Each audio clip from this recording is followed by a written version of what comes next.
What's up everyone, new Localization Basics here with me, Andre from Localization Academy. This one, we are going to talk about what the fuck is a CMS.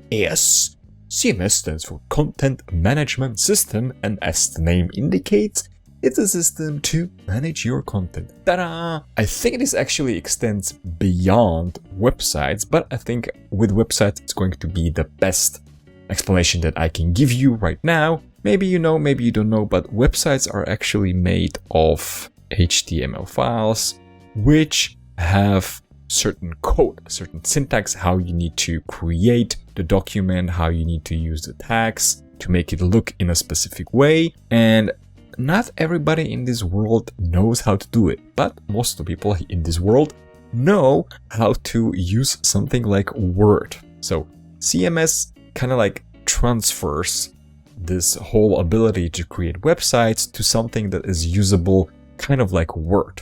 And actually, we have something called WordPress, which is the most popular CMS for website content. And what WordPress allows you to do, it's simply a web application, web platform where you can easily log in, you have some menu, you can add a post, and you have very simple fields where you just write the title, and then you have the paragraph where you write the text, and it looks almost exactly as you are using Word or Google Documents.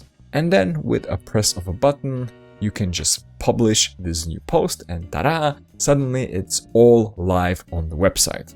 And if we didn't have a CMS, then a lot of the content that's created these days, because it's so easy to create and publish the content on websites, wouldn't be created if people had to actually learn the HTML and CSS and JavaScript and all these other things. So CMS makes it easier to create web content, to manage it, to update it, to publish it, to delete it. There are multiple roles that can also contribute to the content creation process. Everything gets stored.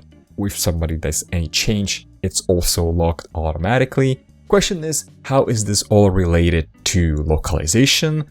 So localization, what we do is we take the source content and we wanna localize it into multiple different languages, right? And so now we know that the content, instead of being simply in HTML files, most of the time actually is entered into CMS systems like WordPress. And then what we're trying to do with localization is we're trying to tap into the content. So as the content creators, let's say, use WordPress and they add new things, we wanna extract the new content, ideally automatically, whenever we notice that there's a new post or there's something updated, and send it into localization. And in localization, ideally, probably you want to have a TMS. I think I already made another video about that.